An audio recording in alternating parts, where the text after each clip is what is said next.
Bienvenue dans From Roots to Heaven, le podcast. Je suis Valérie Demont. From Roots to Heaven, c'est des interviews de dirigeants, d'entrepreneurs, de marketeurs qui partagent à cœur ouvert leur parcours, leur personnalité, les outils pour maintenir leur équilibre dans un monde pressé et pour mieux communiquer sainement, sereinement et avec profondeur en ligne et hors ligne. Pour soutenir From Roots to Heaven, abonnez-vous, annotez et partagez autant que vous voudrez. Bonjour, donc c'est Valérie Demont. Je suis aujourd'hui avec Sophie Gertsch. On est à Neuchâtel sur la terrasse de l'hôtel Beau-Lac. Donc il y a du bruit derrière nous, mais on a un panorama qui est juste fantastique et incroyable. Il fait chaud, il fait beau. Bonjour Sophie. Bonjour Valérie. Donc Sophie, moi je l'ai rencontrée quand elle organisait des événements en fait pour Orava. Donc Sophie, c'est une indépendante en fait en communication. Elle est aussi animatrice, productrice et journaliste pour la radio indépendante associative qui s'appelle Phare FM Romandie. Exactement. Sophie, moi j'ai eu un immense feeling avec toi quand j'étais au niveau énergie comme ça quand je t'ai rencontrée et ouais, j'ai adoré cette énergie que tu as, ce que tu dégages et puis c'est la raison pour laquelle on est ensemble aujourd'hui. Alors est-ce que tu peux brièvement nous raconter ton parcours professionnel ? Alors moi j'ai un parcours qui n'est pas forcément celui de beaucoup. J'ai pas terminé mes études de lettres à l'université de Lausanne. J'ai pas été forcément au bout des choses comme j'aurais imaginé le faire. Par manque de perspective ou de vocation. Je pense que j'étais quelqu'un qui n'avait pas forcément de rêve, de carrière, d'ambition. Et puis mon parcours professionnel s'est décidé, ou dessiné en tout cas, au fur et à mesure de mes expériences, au gré un petit peu des hasards ou des grandes rencontres. Enfin moi je ne crois pas au hasard, donc je crois plus au destin avec un grand D.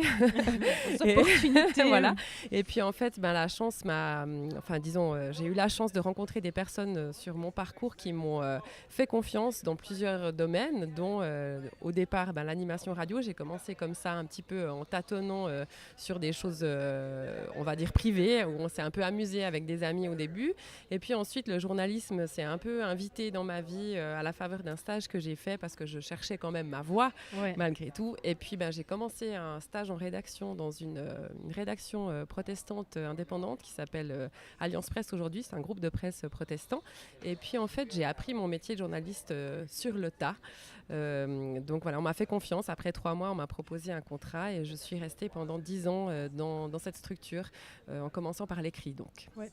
Ok, waouh. Et puis, au niveau de ta vie personnelle, comment ça s'est un peu mêlé ou entrecroisé avec ta vie professionnelle ? Est-ce que t'as mené les deux de front ou l'une après l'autre ? Comment les étapes elles venaient en fait Alors c'était toujours un petit peu pareil, c'est qu'en général il y a toujours un peu tout en même temps qui m'arrive. Quand quelque chose se passe, c'est rarement une chose après l'autre.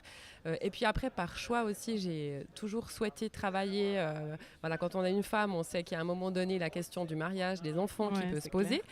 Donc moi, c'était une question que j'avais envie de me poser, quelque chose que j'avais envie de vivre aussi, et de mettre toujours en avant d'abord la famille, d'abord les enfants, etc. Donc c'est vrai que j'ai toujours souhaité, malgré tout, malgré ces choix-là de vouloir être mère, épouse, etc., de quand même travailler.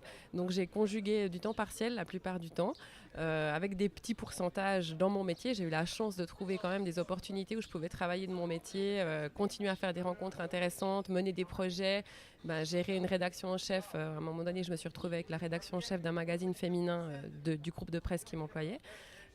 Qui s'appelait Spirituel.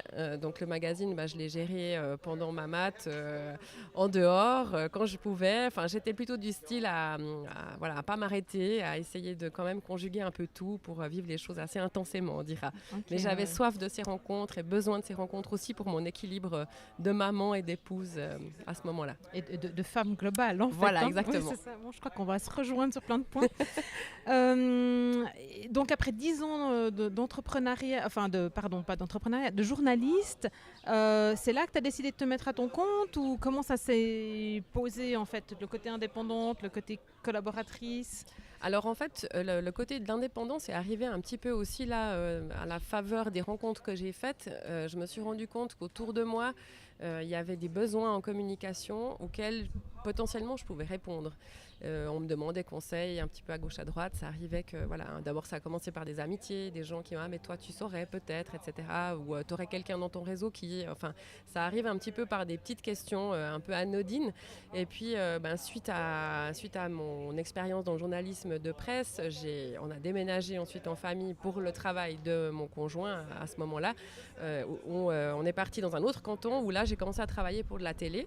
Et en marge de la télé, c'est un autre média encore que j'ai découvert. Hein. J'ai toujours appris un peu sur le tas les choses, donc, comme je le disais. Donc j'ai plongé dans la piscine de la télé à ce moment-là. Et puis entre deux, c'est vrai qu'à côté de ça, plusieurs personnes me demandaient un peu conseil pour tout à coup, une fois, un communiqué de presse ou alors faire connaître à mon réseau un événement particulier, etc. Et puis en fait, j'ai accepté, vu que j'étais à temps partiel à la télévision, je me suis dit, tiens, pourquoi pas de temps en temps ouvrir mon champ d'activité à d'autres aspects de mon travail. Et la communication, c'est vrai que c'est pas du journalisme, c'est de la communication, c'est autre chose, mais ça m'intéressait tout autant et c'était vraiment complémentaire à cette activité de journaliste et j'ai commencé à en avoir un peu besoin par intérêt, pas forcément monétairement, c'était pas un gagne-pain sur lequel je comptais, c'était vraiment je prenais les mandats qui me tenaient à cœur ou qui m'intéressaient, où je sentais que j'avais vraiment quelque chose à amener, une vraie utilité, on va dire, et c'est vrai que ça m'a nourri aussi et c'était des expériences en plus. Donc voilà, il a fallu un peu jongler avec tout ça parce qu'il y avait beaucoup. Ouais, je pense qu'à un moment donné, la vie de famille, il y a 50%, plus encore. Il faut s'organiser. Ouais, c'est clair, il faut s'organiser. On reviendra après sur l'organisation. Du coup, tu me parles un peu de ton travail pour la radio ? Oui. Pour Phare FM ? Oui. Romandie ? Oui, Phare FM Romandie, c'était un de mes clients indépendants justement qui me demandait de temps en temps de faire de l'animation vocale sur des émissions qui étaient déjà existantes. Donc j'étais mandatée par eux pour enregistrer régulièrement, prêter ma voix en fait à certaines émissions. Et puis chemin faisant, l'expérience et l'expérience professionnelle évoluant, c'est devenu en fait un gagne-pain à 80%. Je me suis retrouvée à un moment donné sans travail, donc avec un creux de vague. Et puis la radio est revenue sur le devant de la scène avec une demande. Et puis moi, c'est vrai que j'ai accepté. Il y avait un projet qui était de développer cette radio, de développer un créneau horaire, donc un 16h-20h. Pouvoir le personnaliser, le rendre plus roman, lui donner une touche un peu locale et puis aussi lui donner une voix qui colle peut-être à l'image de la radio. Donc Phare FM Romandie, c'est une radio associative à consonance spirituelle ou chrétienne, si on veut dire ça comme ça. Mais on passe de toutes sortes de musique mainstream, comme on dit, oui. Donc, que tout le monde entend. Et puis aussi de la musique qui est plus typée. On a un peu de tout. Et puis on a un public pour ça et on développe en fait ce produit-là. Ok, voilà. Et comment est-ce que tu t'identifies personnellement à ta mission pour la radio ? Est-ce que ça te fait triper, vibrer Alors, ce qui me fait triper, en fait, c'est toujours d'arriver dans un projet qui est assez balbutiement, en fait, où je sens que je peux amener quelque chose, que je peux amener qui je suis là-dedans. Donc, tu parlais de mon énergie, c'est vrai que je suis quelqu'un d'enthousiaste qui aime mettre la main à la pâte, qui aime donner des idées, qui aime porter un projet, le voir se réaliser petit à petit, puis mettre les choses en œuvre pour que ça soit conduit et puis que ça arrive à quelque chose. Donc la naissance de quelque chose me plaît beaucoup, donc de contribuer à faire advenir quelque chose me plaît énormément. Donc chaque fois, c'est vrai que les emplois que j'ai eu la chance d'avoir étaient chaque fois un peu orientés comme ça. J'imagine qu'on a un peu, entre guillemets, ce qu'on mérite ou ce qui nous ressemble au final. Et je suis très heureuse en fait d'avoir cumulé un certain nombre d'expériences où il y avait des choses à faire, à mettre en place, à développer, souvent en partant de rien. À la télé, ça a été la même chose, une émission de santé inexistante où il fallait en fait créer le contenu, trouver les gens, donner un ton, savoir quand, comment, s'organiser, etc. Puis j'avais juste, on me donne une coquille et à moi de l'habiter, de l'habiller et d'en faire quelque chose. Donc ça, j'aime beaucoup dans ce métier. C'est ce qui t'anime en fait, de construire. Voilà, construire, exactement. Okay. Puis mettre les gens aussi en présence, c'est-à-dire qu'on ne travaille jamais tout seul. Quand on dit de l'indépendance, on parle souvent, on a l'impression qu'on parle que de soi, mais on est indépendant à plusieurs sur les projets. Très souvent, on a besoin des autres pour pouvoir faire advenir un projet. Donc, c'est la beauté aussi de l'expérience, c'est d'arriver à travailler ensemble.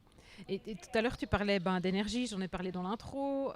Donc, ouais, bon, toi, tu vis donc, dans la région de Neuchâtel. Là, Oui. j'espère que tu as la même vue que nous aujourd'hui. Oui, elle est très très belle. On aimerait que vous ayez la même si vous écoutez le podcast. Ouais, c'est très ressourçant. Ouais, c'est fabuleux, on vous mettra des photos. Donc du coup, toi tu habites sur cette côte neuchâteloise, tu as des mandats d'indépendante, tu fais du trail, Oui. tu as une famille, Oui. comment tu as ton job à la radio, et que tu fais comment pour organiser tout ça et pour pas péter un câble et pour avoir justement l'énergie quoi. OK, organisation, mais alors concrètement. Comme tout le monde, je pète des câbles assez régulièrement parce que je pense qu'il n'y a pas de mode de vie complètement réglé, idéal, où on est dans une espèce de tiédeur permanente où tout est organisé et roule tout le temps. Si quelqu'un vit comme ça, qu'il m'écrive, parce que je serais très curieuse de le rencontrer. On s'embêterait, non si Exactement. Bon. Non, alors voilà, il y a des moments, où il y a un peu l'alignement des planètes qui fait que ça devient un peu trop intense et puis on pète un câble, on pleure, on s'énerve, on a l'impression qu'on rate tout, qu'il n'y a rien de bien qu'on fait, on fait tout à moitié. Et puis il y a d'autres moments où on se dit, vas-y, sors, mets tes baskets, ça ira mieux après. Donc moi, le sport, c'est ça, le sport. Voilà, le sport m'aide à me recentrer, à m'aérer, à me recentrer, puis en même temps à me tourner vers l'extérieur parce qu'on est dehors. Et puis, ok, on est à l'intérieur de soi parce qu'on court, et puis voilà, il se passe plein de choses quand on court, mais aussi on regarde, on contemple, on voit ce qu'il y a autour de nous, on lève le nez, et puis ça nous donne aussi cette respiration, cette bouffée d'air qui va peut-être un peu mettre nos poumons à mal, mais qui fait du bien. Et puis cette sensation d'avoir été un peu essoufflé, c'est jamais complètement désagréable, même si on est tout rouge, qu'on transpire, on est content de l'avoir fait. Puis c'est aussi une réalisation en soi, d'arriver au bout de sa course, de se dire, voilà, j'ai fait ma sortie, j'ai été faire mon truc, je suis contente, je me suis fait du bien, j'ai pris un moment pour moi. Ça, c'est tu cours tous les jours Non, pas du tout. Moi, je suis pas une totalitaire de la course à pied. Et puis, je sais aussi, des fois, j'arrive pas à y aller. Donc, il y a aussi des moments où il faut savoir reconnaître que c'est pas possible de tout faire. Donc, il y a des fois où la course à pied, elle passe à la trappe. Et puis, c'est comme ça. Mais j'essaye d'aller, quand je suis bien régulière, j'y vais 3 fois par semaine. Ouais. Et puis, quand j'ai des coups de moins bien et que j'ai trop, c'est 1 fois, 1 à 2 fois, voilà. Puis, tu te lances des petits défis, combien de fois par année? Beaucoup. Ouais. Alors ça, c'est vrai ou... que pour moi, c'est toujours dans l'idée de réaliser un projet. Je cours pas pour rien. Y a plein de gens qui courent juste pour le bien-être. Moi, j'ai besoin d'avoir un objectif, donc de m'entraîner pour quelque chose, parce que je suis une immense flemme, sinon j'aurais peut-être tendance à pas le faire. Mais ça me stimule en fait de savoir que je m'entraîne pour quelque chose. Donc régulièrement dans l'année, tous les mois ou les mois et demi, j'ai une compétition.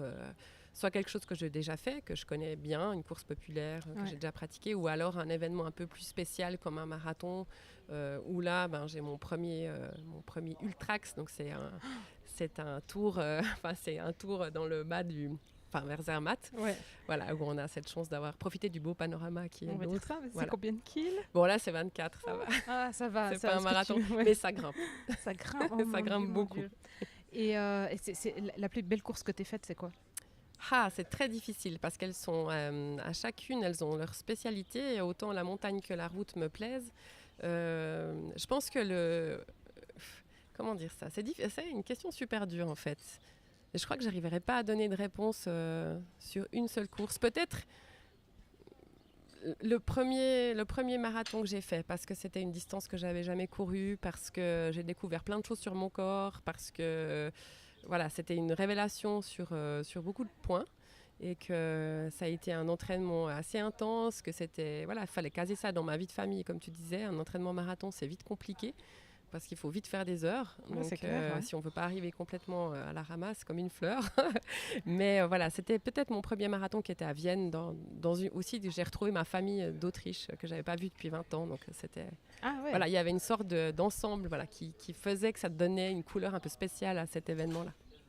Ah, cool, beau souvenir. Alors, c'était il y a longtemps? C'était en 2012. Ok, ça fait un petit bout de temps. Un petit bout de temps. Donc moi, je te suis sur Instagram. Oui. Notamment. Oui. Justement, c'est là que j'ai découvert que tu courais. Voilà, j'aime bien les réseaux. Et puis je vois que, comment tu arrives à organiser en fait le fait d'utiliser les réseaux sociaux pour communiquer, de le faire ou pas avec ou pour tes clients. conjuguer ta vie de famille, le trail, enfin comment tu arrives à te faire un compte Instagram qui fait du sens, tu vois est-ce que tu recherches ça ou tu te dis non, c'est moi, je suis tout ça et puis j'y vais à la fraîche ou est-ce que c'est recherché ou Alors, c'était pas recherché forcément au début parce que je pense que Instagram, pour moi un réseau social qui est assez intéressant parce qu'il est très évolutif en fait. On part d'un point de départ où on communique certaines choses, puis au fur et à mesure du temps, il peut changer de visage. Facebook, c'est un petit peu plus figé, par exemple, dans la communication qu'on en fait. Je trouve que c'est plus rigide. Instagram, on est vraiment sur de l'instantané, de la photo, et puis on est sur des clichés. Puis en fait, je me dis que ces clichés-là, c'est des instants de notre vie. Entre ce que je postais au début et ce que je poste maintenant, ça n'a rien à voir. Au début, c'était juste un peu arty, comme ça, je voulais essayer de faire des petits effets avec mon iPhone. Enfin, j'essayais de faire ma photographe à 2 balles avec mon iPhone. C'était vraiment dans l'idée de photographier des objets un peu différemment, etc. Puis au fur et à mesure du temps, ça a été une manière d'approprier mon image. J'ai toujours beaucoup de soucis avec mon image. Et puis de me voir, on parle des selfies, un côté un peu égoïste, etc. Mais moi, ça a vraiment été de me regarder de l'extérieur, de me voir, de me comprendre, de voir ce que les autres voyaient au final. Ouais. Et puis, c'était pas le cliché égoïste, je vous montre mon assiette, mes vacances, mon truc, c'était vraiment de me voir vivre. Une manière d'appréhender de l'extérieur certaines portions de ma vie. Et puis aujourd'hui, c'est plutôt ça. Donc, c'est plutôt des instants que je partage où j'ai aimé, où il y a une anecdote, où tout à coup un petit clin d'œil, quelque chose qui me reflète, mais qui soit aussi juste, qui soit à mon image. Donc, on n'est pas que dans du bonheur, que dans des trucs cool, que dans des petits plats, que dans un instant de playa. On est aussi dans des choses qui me font réfléchir, moi. Et puis, même si je développe pas, je sais, ça me rappelle quand je feuillette, entre guillemets, mon album Instagram, du bout de mon doigt, eh bien, je repasse ces clichés-là et ça me fait des souvenirs, ça me rappelle aussi des périodes de ma vie. Et c'est plutôt ça, une sorte d'album photo, quoi. J'avais jamais pensé au selfie de cette manière-là, quoi. Mais c'est une bonne manière de l'utiliser, en fait. Oui, tout dépend. Il y a beaucoup, je vois aussi... trop extra-spection. Oui, exactement. Ouais. Il y en a qui sont là aussi pour attester, typiquement les femmes qui ont un souci avec leur poids, qui ont besoin de marquer les étapes de leur amaigrissement. Moi, c'était plutôt de comprendre mes étapes de vie, en fait. Peut-être. Bon, cool, c'est une chouette manière d'utiliser Instagram. Et sinon, comme autre réseau social, tu utilises pas mal LinkedIn. Oui, non, alors toujours j'ai LinkedIn. Oui, LinkedIn, j'aime bien ce réseau professionnel. Souvent, les gens le mélangent avec un Facebook ou un compte d'amitié. Ouais. Moi, j'ai essayé de l'apprivoiser comme vraiment un outil professionnel où je donne à voir un peu le panel de ce que je fais. Donc autant mon boulot régulier pour la radio, autant les choses pour les indépendants, pour les personnes qui font appel à mes services indépendantes, où j'essaye aussi de faire vivre mes clients à travers mon réseau, en fait mon profil. Donc il y a des choses où je vais répercuter des choses de mes clients, parce que ça fait partie en fait de mes intérêts, de ma manière de fonctionner. Et puis j'aime bien réseauter, j'aime bien partager. Donc c'est vrai que je mets souvent les gens aussi en relation les uns avec les autres, aussi par ce biais. C'est que quand tout à coup je vois 2 relations LinkedIn qui pourraient bien fonctionner ensemble, je leur parle l'une de l'autre, par exemple. Bon, mais c'est facile. Faut dire que avec LinkedIn, c'est facile de pouvoir faire ça. Voilà, exactement. C'est fait pour ça, quoi. Oui. Enfin, c'est ce que j'en comprends en tout cas, parce que moi je suis pas formée là-dedans, mais non, mais moi c'est ce que j'enseigne aussi, quoi. Donc c'est en tout cas ce que j'enseignais. Oui. C'était vraiment ça. C'est s'entraider, se mettre en contact. Oui. Tu disais tout à l'heure. Maintenant, je sais plus si c'est enregistré ou pas. Oui. Tu connais quelqu'un qui, Donc c'est fait pour ça, quoi. Clairement. Oui, alors moi c'est ça que j'aime bien, puis c'est aussi voir les gens évoluer professionnellement, ça donne aussi une sorte de vitrine sur leur activité professionnelle, ça permet de communiquer ce qu'on fait, ça permet de s'intéresser à ce que d'autres font, et puis ça fait un peu boule de neige parfois, quoi. On débarque sur le profil de quelqu'un qu'on n'aurait pas pensé forcément. Ça te fait des tips, ou ça donne des idées, c'est inspirant, et puis ça peut être nourrissant aussi, quoi. Ouais. Alors là, comme dans toutes les relations virtuelles, faut aussi des fois redescendre dans le réel. C'est important de ne pas tout cultiver par ce biais-là, mais de ne pas oublier d'incarner ces rencontres virtuelles, je trouve. Du coup, on repasse au réel, du virtuel, du coup, vu qu'on doit sortir un peu du cadre pour revenir à se voir en face à face. Donc, tu disais tout à l'heure, quand je cours, il se passe des trucs, quoi. Oui. Alors oui, je regarde le cadre et tout ça. Alors ça, je pense que c'est super important de se connecter à la nature, à la réalité et tout. Je pense que je ressens la même chose que toi quand je cours, en tout cas extérieurement. Oui. Mais à l'intérieur, il se passe quoi quand tu cours? Alors, au départ, on est très axé sur ces sensations physiques, c'est-à-dire on est essoufflé, on a envie de s'arrêter, on n'a pas envie d'y aller. Il y a tout ça au départ, de mettre en route sa machine. Ensuite, moi, j'ai plusieurs étapes, j'ai plusieurs états d'âme. D'abord, c'est vrai que je suis très centrée sur comment mon corps fonctionne. Ça m'intéresse de comprendre ma machine. Donc, de voir comment je réagis. Si je pars, par exemple, en me disant, bah, voilà, aujourd'hui, tu es crevé, ça va pas aller. Enfin, on se met dans des conditions étranges parfois. Ouais. Et puis, tout à coup, de voir que certaines tensions s'en vont, on libère certaines pensées qui étaient peut-être des pensées négatives, ou on revit sa journée, on refait une lecture de ce qu'on a ressenti qui n'était pas chouette, ou alors on laisse sortir une émotion. Moi, ça m'est arrivé de pleurer en courant, d'avoir une émotion parce qu'il y a une sorte de conjugaison entre le paysage, la musique que j'ai dans les oreilles, une émotion qui ressort à la faveur d'un souvenir qui est là. Et tout à coup, on libère aussi des larmes, ou au contraire d'avoir une sorte d'euphorie parce qu'on a un moment de grâce où on court bien, on est dedans, on a l'impression qu'on pourrait faire 1000 km sans souci, et puis on se dit que notre vie elle est super et qu'on fait un espèce de constat positif. Il est génial voilà, ce moment-là. où on est dans un état de grâce qui descend très rapidement en course à pied, autant ça peut rester que ça peut retomber très vite. Mais voilà, c'est tout un panel émotionnel qui est intéressant, et puis où ça nous fait sentir vivants, humains, pleinement humains dans nos émotions, dans notre analyse aussi. Je trouve que moi, j'ai beaucoup de bonnes idées dans ces moments-là aussi. Et aussi quand je me maquille le matin devant mon miroir, j'ai beaucoup d'idées qui viennent à ce moment-là. Mais c'est vrai que voilà, c'est des moments où on est peut-être dans une sorte d'introspection et puis de relâchement, où on ose libérer certaines choses et passer par ces états. C'est vrai qu'on connaît un peu tous les états en course à pied. Hein, on refait le fil de sa vie.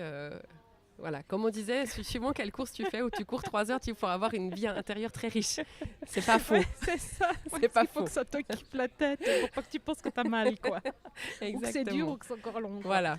Mais tu vois, tu vas me dire si tu penses pareil ou pas. Moi, je crois en fait qu'à partir du moment où tu cours, hein, ou bien où tu médites, ou justement si tu te maquilles le matin, ou voilà, d'autres moments, moi j'ai des idées quand je cuisine. En fait, tu lâches le mental à ce moment-là parce que tu es concentré sur autre chose. Même quand tu conduis aussi, tu as des espèces de tu vois, états méditatifs comme ça. C'est je sais vrai. pas si on se maquille. Ouais, semi-conscience peut-être, ouais. Mais du coup, à partir du moment où tu lâches en fait le mental, bah, tu te connectes à quelque chose qui est juste pour toi et à peut-être ton intuition, quoi. Oui. Tu es d'accord avec ça? Oui, je suis assez d'accord avec ça. Je pense qu'on reconnecte un peu à l'essentiel. Finalement, et un petit peu un essentiel qui est déshabillé de tout ce qui pourrait être superflu, des contraintes, etc. Alors, mais c'est vrai que des fois, on fait quand même son programme. Hein. On se dit, après, il faut que je fasse ci, quand je rentre, je dois faire ça, j'ai ma lessive, j'ai mon machin. Mais tant qu'on est en train de courir, on n'est pas en train de faire ça. Donc, c'est pas grave. Une chose après l'autre, un pas après l'autre. On dit toujours ça. Tu reviendras avec la lessive tout à l'heure, pour le moment.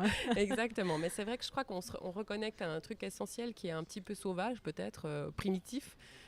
Qui fait que tout à coup on connecte avec ça, puis ça nous fait du bien, et après ça demande qu'on puisse avoir régulièrement accès à cette partie de nous-mêmes qui nous échappe en fait. Ouais, c'est clair, parce que dans le quotidien tu es dans le mental parce que tu dois être dans le contrôle, etc., pour que ça roule, dans quoi, l'organisation, etc. Mais je crois qu'il faut garder un peu cette partie, si on la connaît un petit peu, je pense qu'il faut la trimballer avec soi, de temps en temps aller la chercher même quand on court pas. Moi je crois que ça serait bien qu'elle soit là plus souvent en fait. Hein, ça serait plus juste. Effectivement. Moins de conneries. Ouais, peut-être. Bon, en même temps, comme on disait tout à l'heure, alors pas dans l'enregistrement, mais avant, quand on a pu discuter, c'est important de faire des erreurs pour grandir. Oui, c'est important de se louper, c'est important, c'est comme ça qu'on apprend. Hein. On n'apprend pas à marcher sans tomber, donc je pense que ça fait partie de la vie, nos erreurs, nos manquements, nos ratages, ils sont aussi là pour nous apprendre quelque chose, et puis tant qu'on reste pas par terre, ça va, quoi. Ouais, c'est ça, exactement. Bon, c'est un autre sujet. Dis, toi, pour tes clients, ça veut, quand tu es en mandat avec tes clients, peut-être même pour la radio, ça veut dire quoi pour toi communiquer avec authenticité? Ça veut dire être au plus près de ce que la personne est. C'est-à-dire que quand je travaille pour quelqu'un, j'ai besoin de comprendre qui elle est, non pas seulement ce qu'elle fait, mais qui elle est, pour aller au plus près d'une communication qui soit fidèle à sa personne. C'est-à-dire que je ne vais pas réinventer la roue de son look, de tout ce qui pourrait être dans l'apparence ou peut-être le superflu, on dira ça comme ça, en tout cas d'une certaine couche extérieure. Moi, j'ai besoin de vraiment accéder à ce qui l'a fait vibrer, pourquoi elle fait les choses. Et puis, en fonction des besoins, c'est d'être vraiment juste aussi dans les mots que je vais employer pour qu'elle se reconnaisse. Pas qu'elle se dise, voilà, c'est bien sympa sa com, mais ça me ressemble pas du tout. Alors, ok, c'est léché, c'est joli, c'est propre, c'est net, etc. Mais c'est pas moi. Moi, j'ai besoin que les gens se reconnaissent dans le travail que je vais fournir pour eux. Donc, de manière à ce que les clients se reconnaissent aussi après. Donc l'authenticité, se reconnaissent et reconnaissent la personne qu'ils ont en face d'eux, quoi. Et qu'elles aient la franchise aussi de me dire, non, on n'est pas dedans, c'est pas encore ça, non, t'as pas compris, etc. Donc de pouvoir me donner ce miroir, que je sois un peu leur miroir, mais qu'elles puissent vraiment, jusqu'à ce que leur reflet soit OK, quoi. C'est-à-dire que tu vas creuser jusqu'à quel point, quoi. Des fois c'est long. Des fois c'est long, ça peut être long et des fois pas du tout. Des fois on peut aller à l'essentiel assez rapidement parce que les gens ont une idée assez claire de finalement pourquoi ils font les choses, qui ils sont, etc., de ce qui les a amenés là. Puis d'autres personnes, tu sens que c'est en gestation, qu'il y a plein de choses qui se passent et elles ont besoin de comprendre. Là je pense c'est vrai qu'un entrepreneur que j'accompagne maintenant qui est dans une reprise d'entreprise et qui lui a besoin finalement de comprendre quel patron il veut être. Et il était employé, il devient patron, donc maintenant c'est qui j'ai envie d'être. Je sais qui j'étais comme employé, mais qui est-ce que je suis comme patron ? Est-ce que j'ai le droit d'être un patron ? Est-ce que je peux être ça ? Comment ça va être perçu ? Est-ce que je suis OK avec cette idée ? Et c'est très intéressant de se dire, on va aller chercher et comprendre ça, et puis dans sa communication, on va s'en servir. On va l'utiliser pour faire cette transition, pour qu'il puisse petit à petit être à l'image. Voilà, on entend le bateau qui arrive sur le lac. On ment pas, on est bien au bord du lac. Et du coup, c'est d'être dans quelque chose de vrai, de respectueux aussi de la personne, de où elle en est, pour pouvoir être le plus juste possible dans l'image qu'on va renvoyer d'elle. C'est clair. Et ça me paraît le plus juste ou judicieux. Enfin, tu vois, moi, avec Swiss Wine Directory, donc mon autre boîte, quand j'interviewe les vignerons pour écrire sur eux, je veux dire, j'ai vraiment besoin, en fait, de les entendre. Quoi. Je peux pas juste reprendre des notes qu'ils m'ont données. Il faut que je les entende parce qu'il faut que je puisse utiliser leur vocabulaire. Parce que sinon, j'ai l'impression de raconter n'importe quoi et puis que les gens qui vont lire, le jour où ils vont se pointer à la cave pour boire un verre de vin, ils vont se dire mais c'est qui ceux-là ? C'est pas ce que j'ai vu sur le site ou ça n'a rien à voir. Donc pour moi, on doit aller vraiment, si on veut de la proximité maintenant dans les relations et puis attirer les bonnes personnes chez soi et travailler le mieux possible, il faut qu'on soit authentique. Puis c'est de comprendre aussi ce qu'elle désire, qu'on communique aussi. C'est vrai que c'est pas facile des fois d'avoir on a envie de communiquer, mais quoi ? Pour dire quoi ? Et qu'est-ce qu'on veut dire à qui ? Donc ça, toutes les grandes questions fondamentales, mais elles sont essentielles pour pouvoir la base, se dire par quoi on commence. Parce que il y a une pelote à dérouler, on doit commencer par un bout et quel bout on prend. Donc c'est exactement ça. C'est le point de départ. T'es un peu coach en développement personnel finalement. Ça, je sais pas. Non, je prétends à rien du tout, moi. Non, mais tu vois, quand tu dois creuser pour aller chercher les infos. Oui, c'est vrai. Il y a de ça. Et dis-moi, au cours de ton parcours de vie, quelle a été ta plus belle prise de conscience ? Que je n'allais pas rien devenir. Moi, j'étais persuadée, étant justement quand j'étais adolescente ou jeune adulte, en manque de rêve par rapport à d'autres qui avaient un plan de carrière très, très décidé, très dessiné, des idées bien précises de ce que elle ou il désirait faire de leur vie. Moi, j'étais persuadée que rien ne m'attendait, que j'allais rien devenir. Que quand on me dirait « qu'est-ce que tu fais ?», j'aurais rien à répondre. Jamais. Et en fait, au fur et à mesure du temps et de l'expérience, je me suis dit « mais non, tu es en train de devenir quelqu'un, quoi qu'il en coûte. Quelle que soit ton expérience, de toute manière, tu deviens. » Mais ça devait être monstre, dur à vivre. Moi, j'arrive pas du tout à m'imaginer que tu puisses, pas avoir de projection, quoi. C'est vrai que c'était ma vie à ce moment-là, parce que y avait 2-3 événements qui ont fait qu'il y avait peut-être des choses qui n'avaient pas pu naître. Et du coup, c'est vrai que j'étais en manque de rêve, en manque de plein de choses. Donc moi, j'ai toujours pris les choses. Quand on me les a présentées, c'est vrai que j'ai sauté souvent à l'eau, comme je disais avant, sans savoir faire, sans avoir eu l'expérience, etc. Mais parce que finalement, c'était chouette d'avoir une opportunité. Et puis moi qui pensais ne jamais en avoir, on m'en donnait quand même. Et malgré un immense manque de confiance en moi, j'osais y aller, me jeter et me dire, finalement, j'y arrive. Je suis capable, je peux faire, j'arrive à faire. Les gens sont contents de ce que je fais. Et tu deviens, voilà, et tu es. Et tu deviens, et tu es reconnu par tes pairs. Ça, c'était très important pour moi. Ouais. À un moment donné, d'avoir un gage de reconnaissance.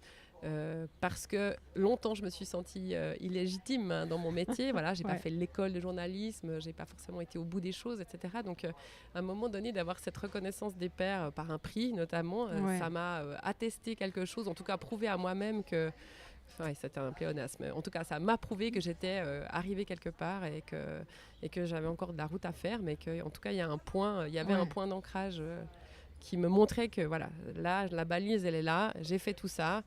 Et c'est reconnu. C'est fou cette histoire de légitimité. Bon, moi, on en discutera une autre fois, parce que sinon on va discuter pendant des heures.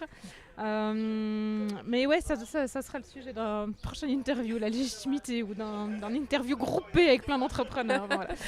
Et si toi, tu pouvais formuler un vœu ou un souhait, tu vois, pour améliorer le futur ou changer le monde. Alors, c'est pas une question Miss France, mais c'est quand même un peu ça, en fait.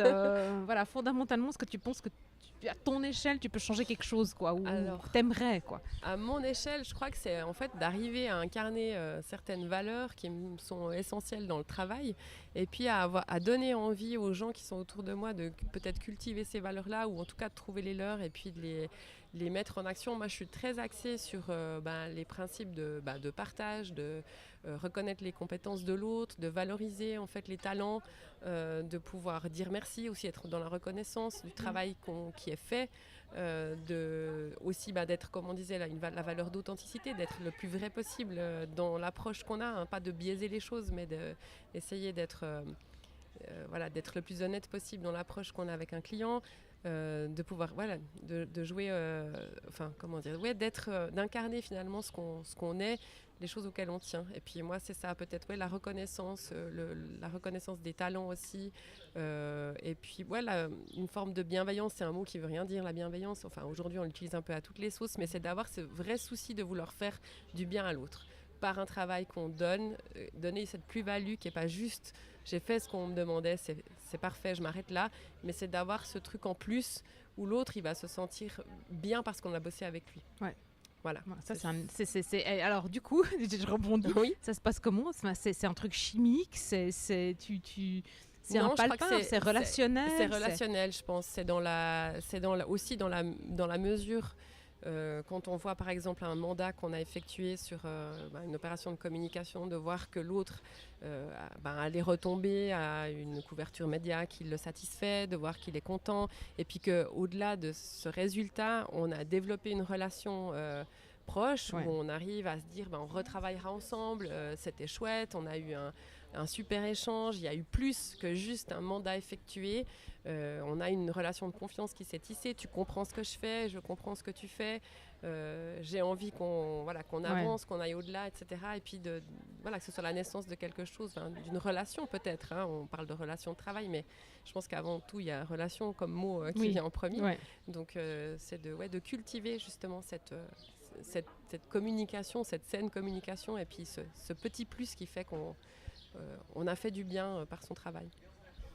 Ouais, pour moi, ça revient à dire que quand tu as ce truc-là qui se passe, c'est que tu bosses avec ton client idéal, quoi. C'est ça. Ils devraient tous être comme ça. Oui, c'est vrai.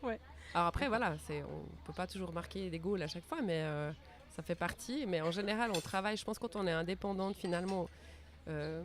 comment dire, c'est vrai que j'ai eu ce luxe de ne pas devoir chercher mon gagne-pain et accepter tout et n'importe quoi, et puis devoir offrir des prestations vite fait parce qu'il fallait gagner sa vie. J'ai pu faire un travail que j'estime en tout cas qualitatif, et puis que les gens s'y sont retrouvés, et puis qu'on a développé un vrai truc et une vraie relation.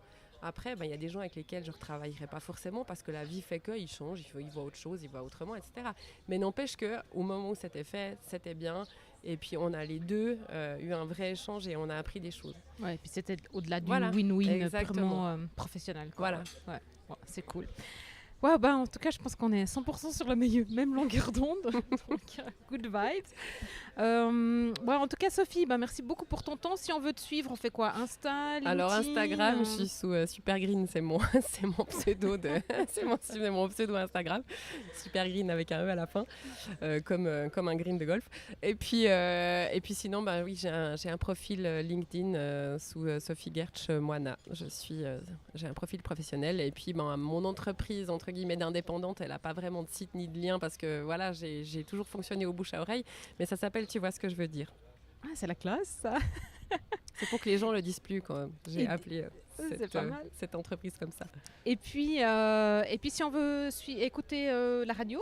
Alors c'est Phare FM Romandie, c'est pharefm.ch le site internet. Et puis là, il y a de quoi écouter. Et puis elle est sur le DAB+, donc elle est trouvable si vous êtes équipé en voiture ou dans votre cuisine. Et de plus en plus, d'ici 2029, il y aura plus de FM. Ouais. Donc c'est le moment d'investir. La FM déménage, il y a des affiches partout. C'est ça, exactement. Et oui, ça change. Ok, c'est cool. Merci beaucoup Sophie pour ton temps. Merci Valérie. Merci d'avoir écouté From Roots to Heaven. Si vous avez aimé l'épisode, dites-le avec des étoiles sur iTunes, 5 ça serait génial, et puis partagez-le sans modération. Pour ne rien manquer, abonnez-vous à ma newsletter sur valeriedemont.ch/newsletter.